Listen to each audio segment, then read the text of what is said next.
Praise the Lord. जब विश्वास में कमी आती है तो परमेश्वर मुझे अपने पवित्र वचन देता है। ना सिर्फ विश्वास के समय वरन हर कहीं भी कुछ भी ऐसा होता है जो नहीं होना चाहिए, उस केसेस में परमेश्वर मुझसे वचन से बात करता है। और इसलिए मैं अपने परमेश्वर के उन वचन को ज़रूर शेयर करता हूँ, क्योंकि यदि मैं खुदा के उस काम को ना करूँ तो बाइबल कहती है मुझ पर हाय। क्योंकि मैंने परमेश्वर का वचन पाया परंतु उसको क्या करा, उसको बांटा नहीं, और उसको क्या करा, रख लिया और छुपा दिया। तो जब परमेश्वर वचन देता है तो उसको बांटना जरूरी है, और जब बांटा जाए तो सुनने वाला और पढ़ने वाला दोनों उस बात से अंगीकार भी करना चाहिए कि प्रभु आपका वचन हमारे लिए आया। हम आपके वचन का आदर करते हैं और आपका धन्यवाद करते हैं। मेरे प्रियो, आज यह वचन जो परमेश्वर ने मुझे दिया है, इस बात को हम गंभीर तरह से समझेंगे। आखिर क्यों हमारा विश्वास कमज़ोर होता है, क्यों हम कई बार बहुत ही चिंतित हो जाते हैं और हार मान जाते हैं, और परमेश्वर के वचन पर बहुत कम ध्यान लगाते हैं। हम बाकी की हम बहुत सारी बातों में दिन भर वचन वचन वचन करते रहते हैं, परंतु जब परीक्षा का समय आता है उस वक्त हम उस वचन का इस्तेमाल नहीं करते हैं। हम एक दूसरे को वचन बांटते तो हैं, परंतु हम कभी उस वचन को खुद ग्रहण नहीं करते, हम खुद उस पर विश्वास नहीं करते।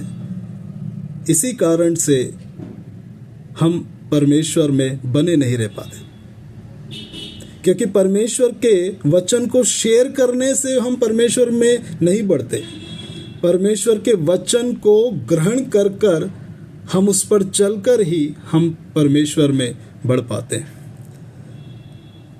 यदि मैं सालों से भी अगर चर्च जा रहा हूँ, कलीसिया जा रहा हूँ, परमेश्वर की आराधना कर रहा हूँ, और मैं परमेश्वर के वचन में काफ़ी समय से बना हूँ, परंतु यदि मैं परीक्षा के समय यदि परमेश्वर के वचन पर भरोसा नहीं रखता और बहुत जल्दी मैं डगमगा जाता हूँ, तो फिर मेरा जीवन व्यर्थ है, क्योंकि मैंने परमेश्वर के, उस महान परमेश्वर के वचन पर विश्वास नहीं किया।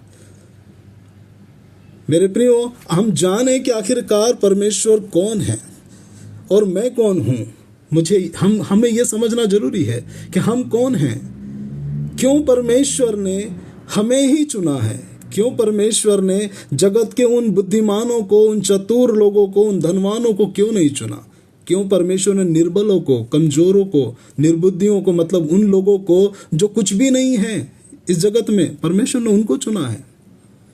आइए हम परमेश्वर के वचन को देखते हैं। प्रभु का वचन यूहन्ना 10 की पुस्तक, यूहन्ना 10 में उसके 27 में क्या लिखा है।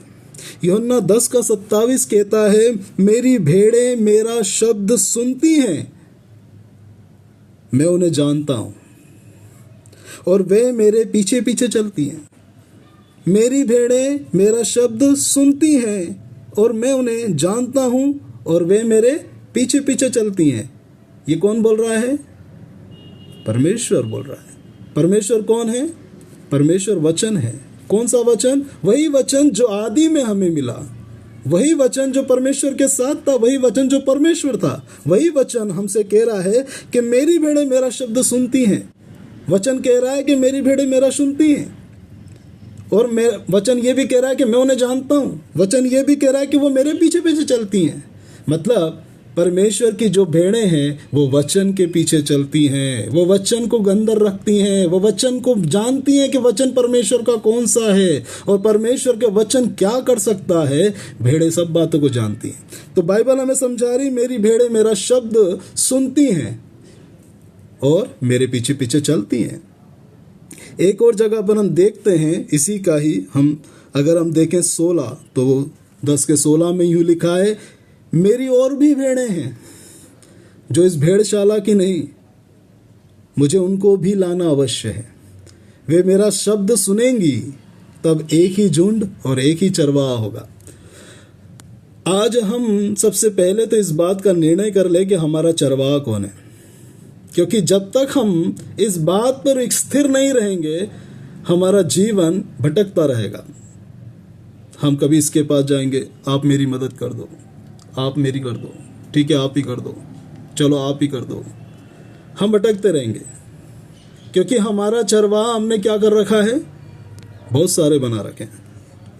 बाइबल कह रही है इनका एक ही चरवाहा होगा, और उनका सच्चा चरवाहा कौन है, यीशु मसीह। क्योंकि जो यीशु मसीह पर विश्वास करता है उनका चरवाहा वही है। तो जब हम परमेश्वर पर विश्वास करने वाले हैं, जब हमने परमेश्वर के पवित्र नाम का हमने बपतिस्मा लिया है, हमने स्वीकार किया है कि प्रभु आप ही हमारे जीवन में सब कुछ हैं, तो हमारा भरोसा किस पर होना चाहिए, परमेश्वर पे होना चाहिए। परमेश्वर ये क्यों कह रहा है कि मेरी और भी भेड़ें हैं, क्योंकि परमेश्वर इस बात को बताना चाहता है कि भेड़ें जो हैं वे एक नहीं है, वे कई प्रकार की हैं, उनको भी लाना जब पड़ेगा। वे भेड़ें जो हैं, जो अभी मेरे पर विश्वास नहीं करती परंतु वे आगे करेंगी, उनको भी लाना है। वे भी मेरा शब्द सुनेंगी और वे भी एक दिन समझेंगी कि मेरा वचन उनके जीवन में कार्य कर सकता है। वे भी मानेंगे इस बात को, फिर एक ही चरवाहा होगा। अभी क्या है, अभी उनके अलग अलग चरवाहे हैं, अलग अलग तरीके से वे अपने अपने चरवाहे उन्होंने बना लिए हैं। हमें से बहुत से लोग हैं मेरे प्रियो जो चरवाहे बन बैठे हैं, और परमेश्वर जो सच्चा चरवाहा है हम उसको सिखाते ही नहीं है कि मैं नहीं हूं चरवाहा, परमेश्वर चरवाहा है। मैं तुम्हें नहीं दूंगा, देने वाला परमेश्वर है। मैं तुम्हें मार्ग दिखा सकता हूं, मैं तुम्हें बता सकता हूं कि तुम्हें कैसे चलना चाहिए, जिससे तुम परमेश्वर को जानो, जिससे तुम जान पाओ कि उसके वचन में कितनी सामर्थ है, जिससे तुम जान पाओ कि उसके वचन के द्वारा ही चंगाई है, छुटकारा है, कर्ज मुक्ति है, उसके वचन से ही शांति है, आनंद है, जीवन है। अनंत जीवन में प्रवेश करने के लिए उसके वचन पर भरोसा रखना जरूरी है। यदि हम बार बार अधीर होते रहेंगे, डगमगाते रहेंगे, भरोसा अन्य लोगों पर, मनुष्यों पर भरोसा रखेंगे और हम स्वयं परमेश्वर पर भरोसा नहीं रखते और उसके पास नहीं जाते, तो मेरे प्रियो वचन हमारे जीवन में कभी कार्य नहीं करता। थोड़ी देर के लिए इस बात को हम विशेष करके सोचें। यदि आज मेरा बेटा मुझसे कहे कि पापा मुझे खाना खिलाओ, ठीक है, मैंने उसको बोला चलो आज अभी तुम नहीं समझते हो इसलिए मैं तुम्हें खाना खिला देता हूं। कल फिर उसने बोला कि पापा मुझे खाना खिलाओ, मैंने ठीक है चलो अभी धीरे धीरे सीख रहे हो आप, मैं खाना खिला देता हूं। फिर तीसरे दिन, फिर चौथे दिन, मैं उसे कब तक खाना खिला सकता हूं? क्या जवानी तक? क्या बुढ़ापे तक? कब तक मैं उसे भोजन करा सकता हूं? अपने हाथ से मुझे भोजन कराना है, मैं कब तक उसको भोजन कराऊं? मैं उसे ये क्यों नहीं सिखा रहा कि तुझे भोजन करना खुद सीखना चाहिए? मैं तुझे सिखाता हूं कैसे भोजन किया जाता है। यदि आज मेरी बेटी अगर मुझसे पूछे कि पापा मेरा होमवर्क आप कर दीजिए, ठीक है, एक बार दो बार, लेकिन यदि परीक्षा के समय अगर वो इस बात को लेके सोचती रहे कि पापा आएंगे और मेरा काम, मेरी पढ़ाई का भी वही लिखेंगे, तो सोचो उसके जीवन में क्या होगा। क्या आज जो मसीह किसी दूसरे के सहारे पे अपना जीवन जी रहे हैं कि वो मेरे लिए प्रार्थना करे तो मेरा जीवन बच जाएगा, वो अगर प्रार्थना करे तो मैं चंगा हो जाऊंगा, हम परमेश्वर के पास क्यों नहीं जाते? हम परमेश्वर के सम्मुख पहले घुटने क्यों नहीं टेकते? हम परमेश्वर से उस प्रार्थना को क्यों नहीं करते? आखिर क्यों हमारे जीवन में बार बार हम गिरते हैं?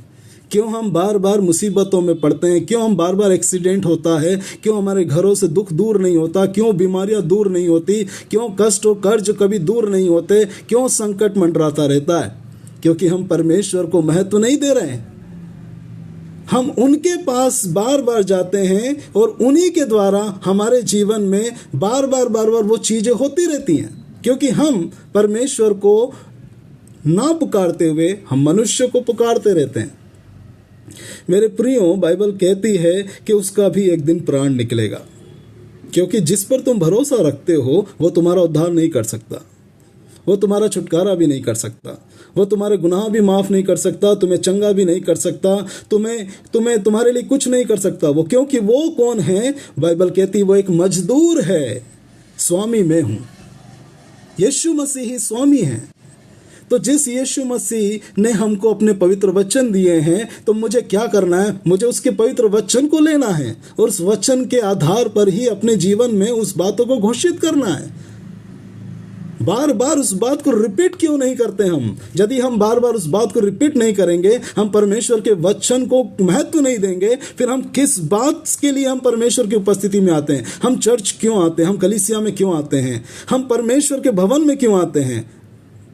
हमारे आने का क्या मतलब है? यदि मनुष्यों पर ही भरोसा हमें रखना होता, तो फिर हम परमेश्वर के भवन में आकर परमेश्वर को नहीं पुकारते, हम उसकी आराधना नहीं करते। हम तो फोन लगाकर मनुष्य को बोल देते कि मेरे लिए आप प्रार्थना करो। प्रार्थना तो तब भी करेगा परमेश्वर का दास। तो परमेश्वर के दास से प्रार्थना करवाना गलत नहीं, वरन सही बात है। परंतु इस बात को गंभीरता से समझिए कि परमेश्वर का दास एक शिक्षक है। वो परमेश्वर के द्वारा भेजा गया एक सेवक है, जो आपको परमेश्वर के पास लेके जाता है, जो आपको सिखाता है कि आओ मेरे बेटे बेटियों, मैं तुम्हें सिखाऊं और तुम्हें बताऊं कि तुम्हारे जीवन में ये जो घट रहा है ये कैसे हटेगा, तुम कैसे बीमारी से हमेशा के लिए दूर हो जाओगे, कैसे तुम चंगे हो जाओगे, कैसे तुम कर्ज से बाहर आ जाओगे, कैसे तुम दुखों से, श्रापों से, कठिनाइयों से, मुसीबतों से बाहर आ जाओगे। क्यों हमारे जीवन के अंदर सताव हुआ, क्यों हमारे जीवन के अंदर ऐसी विपरीत परिस्थितियां आई, इन सब चीज़ों को सिखाने के लिए ही परमेश्वर ने अपने मजदूर भेजे हैं। मेरे प्रियो, हम इसी में हम आगे एक वचन को देखते हैं। यूहन्ना का 10 में ही प्रभु का वचन कहता है 10:2 में, परंतु जो द्वार से भीतर प्रवेश करता है वह भेड़ों का चरवाहा है। कौन है? जो द्वार से भीतर प्रवेश करता है। अगर हम इसका ही 9 देखते हैं तो क्या लिखा है? द्वार में हूं। यीशु मसीह के द्वारा जो हम प्रवेश करते हैं, तो हम किसके पास आते हैं? क्या हम मजदूर के पास जाते हैं? यीशु मसीह के ही द्वारा हम प्रवेश कर रहे हैं, तो हम किसके पास जा रहे हैं? क्या हम उसके सेवक के पास जा रहे हैं? क्या हम उसके चेलों के पास जा रहे हैं? हम किसके पास जा रहे हैं?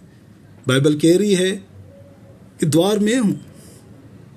यदि कोई मेरे द्वारा भीतर प्रवेश करे तो उद्धार पाएगा और भीतर बाहर आया जाया करेगा और चारा पाएगा। हम उद्धार को क्या समझते हैं?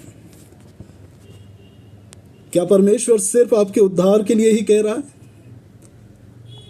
मेरे प्रिय, उद्धार का मतलब है संपूर्ण छुटकारा। जब मनुष्य पूरी तरह से स्वतंत्र, पूरी तरह से इस संसार से मुक्त हो जाता है, शरीर से भी मुक्त हो जाता है, तब उसका जो प्राण जब वो निकल जाता और उसकी आत्मा जब परमेश्वर के पास लौट जाती है, तो परमेश्वर क्या सिर्फ हमारी आत्मा की ही चिंता करता है? क्या हमारे शरीर की चिंता नहीं करता? क्या हम इस धरती पर जब अपना जीवन जी रहे होते हैं, तो क्या परमेश्वर नहीं जानता कि हम कठिनाइयों में, हम तकलीफ में, बीमारियों में हैं, हमारा परिवार बार बार सताओं में, मुसीबतों में है? क्या परमेश्वर नहीं जानता? पौलुस भी इस बात को जानता था, और पौलुस ने क्या कहा? पौलुस ने कहा कि एक कांटा मुझे चुभा गया है, शैतान ने एक कांटा मुझे चुभाया है, मुझे बार बार पीड़ा होती है। बाइबल कहती है उसने 3 बार प्रार्थना करी। 3 बार प्रार्थना करने के बाद क्या जवाब आया परमेश्वर का? मेरा अनुग्रह तेरे लिए काफी है। हम क्यों भूल जाते हैं? नहीं प्रभु, मुझे तो चंगाई दे, मुझे चंगाई दे। प्रभु बोल रहा है मेरा अनुग्रह तेरे लिए काफी है। इस दुख को तुझे सहन करना पड़ेगा। मैं जानता हूं। क्या तुमको नहीं लगता कि मैं जानता हूं? क्या मैं नहीं जानता कि तुम इस वक्त विपत्ति, कष्ट में हो, संकट में हो? मैं नहीं जानता? जानता हूं मैं, परंतु मैं ये चाहता हूं कि तुम उस विपत्ति, संकट, कष्ट, बीमारी पर ध्यान ना लगाओ। तुम्हारा ध्यान जो है मेरे वचन पर हो।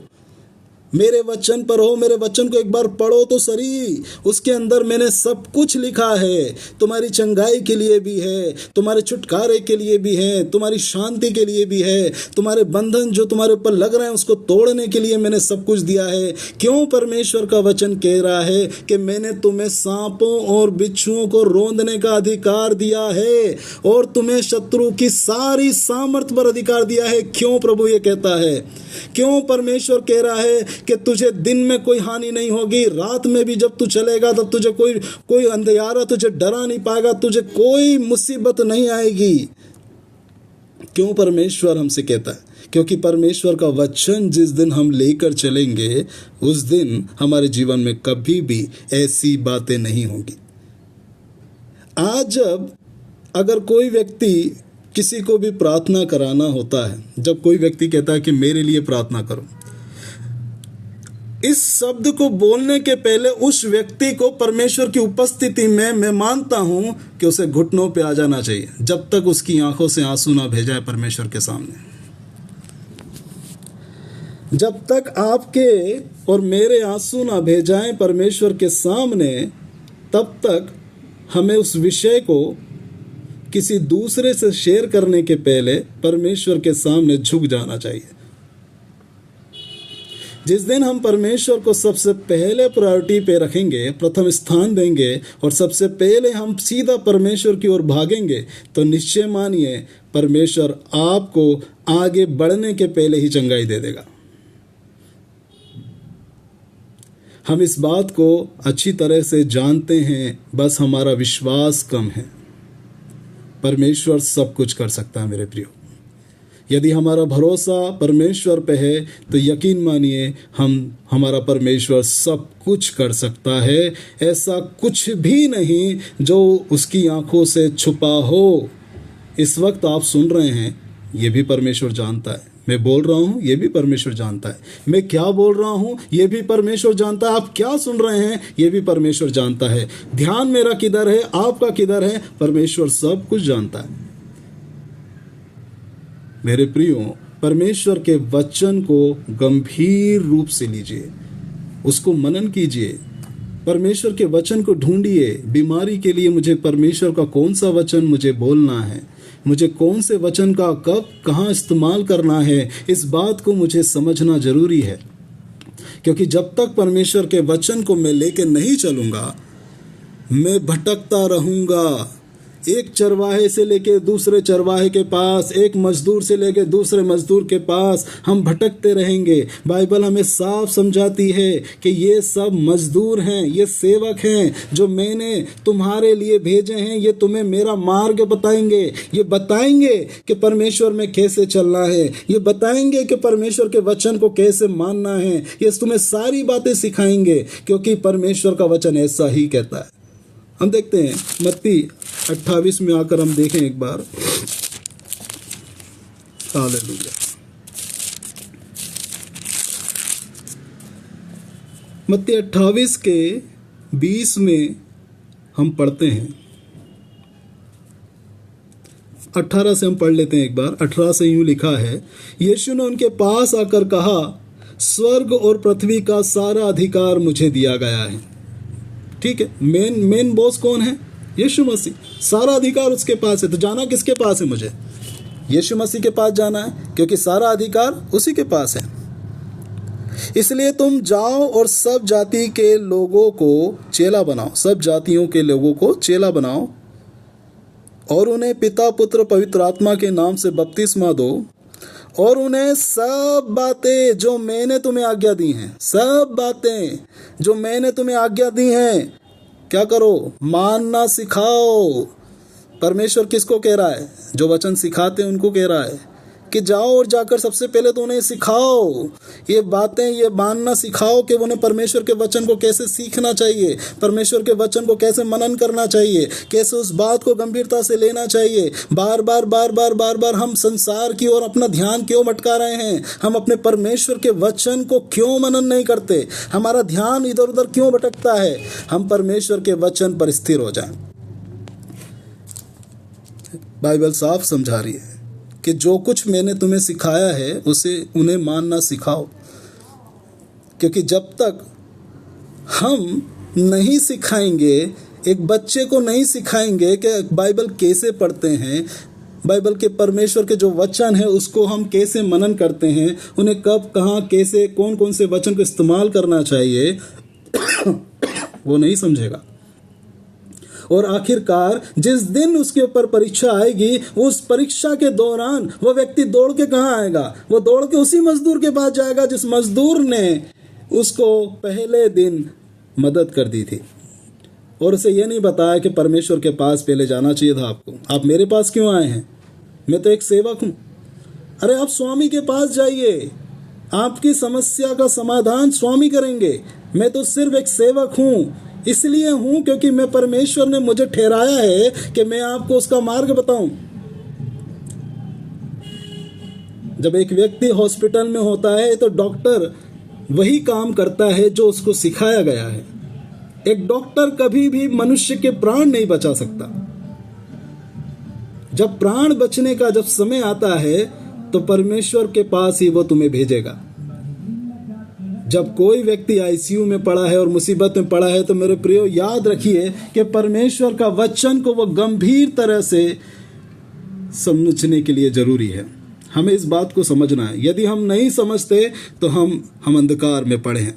हम दिन रात कलीसिया में चले जाएं, दिन रात हम कुछ भी कर लें। मेरे प्रियो, कितने ही उपवास कर लीजिए, कितनी ही प्रार्थना कर लीजिए, आप हजारों से प्रार्थना करा लीजिए, आज आप चंगे हो जाएंगे, कल फिर बीमार पड़ जाएंगे, क्योंकि परमेश्वर का वचन आपके अंदर नहीं है। जब तक परमेश्वर का वचन हमारे अंदर नहीं, जब तक हमने स्वामी को आदर नहीं दिया और स्वामी के पास हम नहीं गए और हम मजदूर और सेवक और प्यून के पास अगर हम भटक रहे हैं और मालिक के पास नहीं जा रहे हैं, तो यकीन मानिए आज तो प्यून आपका काम कर देगा, लेकिन कल फिर आप मुसीबत में पड़ जाएंगे और फिर आप वापस आएंगे। लेकिन जब तक प्यून आपको मालिक के पास नहीं ले जाएगा या आप स्वयं मालिक के पास जाने की इच्छा नहीं रखते या आप विश्वास नहीं करते कि मालिक आपका काम कर सकता है, मेरे प्रियो, हम जीवन भर भटकते रहेंगे। इस्राएली इसीलिए भटकते रहे क्योंकि वे परमेश्वर पे नहीं, वे मूसा पर भरोसा रखकर चल रहे थे। वे ये सोच रहे थे कि हम तो कुछ नहीं करेंगे, हमें तो सिर्फ बस जो आप दे रहे हैं हमें मिलता जाए। हमें खाना चाहिए, आप खाना दे दीजिए, पानी चाहिए, पानी दे दीजिए, हमें आप अच्छी जगह, हम बीमार पड़ रहे हैं, आप हमें चंगा के लिए आप प्रार्थना कर लीजिए। मूसा बार बार उनके लिए क्या करता रहा? बार बार जाकर परमेश्वर से विनती करता, प्रार्थना करता, बार बार वही चीज करता, और वो थोड़ी दूर जाता और फिर वापस आकर देखता तो लोग फिर बिगड़ जाते, फिर पाप करने लग जाते, वो चंगे हो जाते हैं, फिर पाप करने लग जाते, फिर भटक जाते हैं और परमेश्वर पर उनका भरोसा नहीं बना रहता। बाइबल हमें परमेश्वर पर एकमात्र राजा पर भरोसा रखना सिखाती है। यदि हम एकमात्र राजा पर भरोसा नहीं रखते और हम भी यदि ये सोचते हैं कि हमारे लिए भी एक पास्टर ठहरा दिया जाए, हमारे लिए भी एक राजा ठहरा दिया जाए, हमारे लिए भी एक भविष्यवक्ता ठहरा दिया जाए, मैं बोलता हूं आप परमेश्वर के वचन को आप पढ़ के देखिए। परमेश्वर ने फटकार लगाई है उन लोगों को, क्योंकि उन्होंने स्वयं परमेश्वर का अपमान किया है। परमेश्वर मौजूद है, फिर भी आप ये कह रहे हैं कि मजदूर के पास जाकर आप मजदूर से कहते हैं कि आप मेरे लिए कर दीजिए, आप मेरे लिए कर दीजिए। परमेश्वर इस बात से खुश नहीं होते हैं, दुखी होते हैं, क्योंकि परमेश्वर जानते हैं आप कितने समय से उनके पास में हैं, आप कितने समय से आप उसकी उपस्थिति में आ रहे हैं, लेकिन आप अब तक नहीं सीखे हैं। यदि हम परमेश्वर के वचन को रोज हम मैसेज में भेज रहे हैं, हम फोटो भेज रहे हैं, हम बहुत इधर से उधर बहुत बातें करते हैं, लेकिन हम परीक्षा के समय उस वचन का इस्तेमाल नहीं कर पा रहे हैं, तो आज भी हम दूध पी रहे हैं। पौलुस ने बहुत अच्छा बोला था कि तुम कब तक दूध की लालसा करते रहोगे? क्या अब यह समय नहीं कि तुम भोजन खाओ?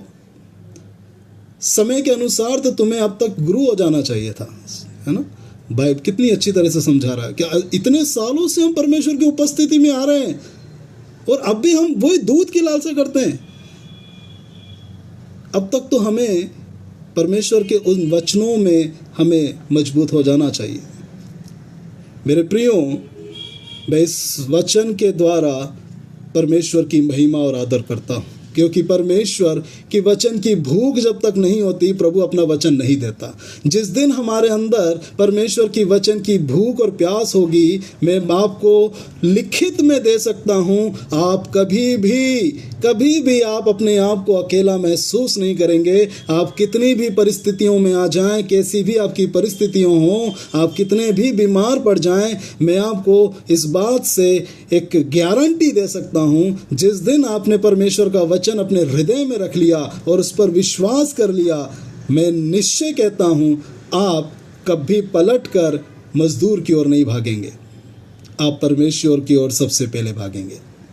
तो परमेश्वर की ही महिमा सबसे पहले करें, उसके बाद फिर निश्चय परमेश्वर के दासों सेवकों को भी अपने घर पे बुलाएं, प्रार्थना कराएं, क्योंकि परमेश्वर का वचन यही कहता है कि यदि तुम में कोई बीमार हो तो कलीसिया के प्राचीनों को घर बुलाया जाए और वे तुम्हारे ऊपर तेल लगाकर तुम्हारे सर पे हाथ रखकर तुम्हारे लिए प्रार्थना करेंगे और उसके द्वारा तुम चंगे हो जाओगे। तो मेरे प्रियो, परमेश्वर के वचन को हम ऐसे महत्व दें कि प्रभु आपके सिवा मेरा कोई नहीं, क्योंकि बाइबल कहती है मेरी भेड़ें मेरा शब्द पहचानती हैं, वे जानती हैं, वे मेरे शब्द को सुनती हैं और वे मेरे पीछे पीछे चलती हैं, क्योंकि वे जानती हैं कि सच्चा चरवाहा कौन है। मेरे प्रियो, भेड़ें कई प्रकार की हैं। वे भेड़ें भी हैं जो परमेश्वर के वचन को नहीं सुनती, वे भेड़ें भी हैं जो परमेश्वर के पुत्र को नहीं जानती, वे भेड़ें भी हैं जो सुनती तो हैं परंतु यकीन नहीं करती। भेड़ें भेड़ों को फॉलो कर रही हैं, परंतु वे ही भेड़ें परमेश्वर की हैं जो परमेश्वर को फॉलो कर रही हैं, जो परमेश्वर के पीछे चल रही हैं, जो परमेश्वर की आवाज़ को सुन रही हैं और उसी पर चल रही हैं, वही परमेश्वर की भेड़ें हैं। तो हम वो भेड़ें बने जो परमेश्वर की हैं, जो यीशु की हैं। हमें और कोई दूसरी भेड़ नहीं बनना है, हमें परमेश्वर पर भरोसा रखना है और परमेश्वर पर ऐसा भरोसा रखना है कि प्रभु आपके सिवा कोई नहीं। चाहे मेरे जीवन में कुछ भी हो जाए, चाहे प्रभु परमेश्वर मेरे जीवन में कुछ भी घट जाए, परंतु मेरा विश्वास अटल है और मैं जानता हूँ आप ही कर सकते हैं और ये विश्वास मेरा सदा बना रहेगा। क्योंकि जिस तरह अय्यूब ने भी अपने कठिन समय में भी उसने किसी और के पास जाना ना चाहा, ना उसने किसी बात को लेकर गिड़गिड़ाया, परंतु उसने सब बातों में परमेश्वर को ही सबसे पहले पुकारा है। जब भी मुसीबत आई तो परमेश्वर को ही पुकारो, क्योंकि परमेश्वर ही सुनता है, वही महान है, उसके जैसा कोई नहीं। परमेश्वर सबको आशीष दे।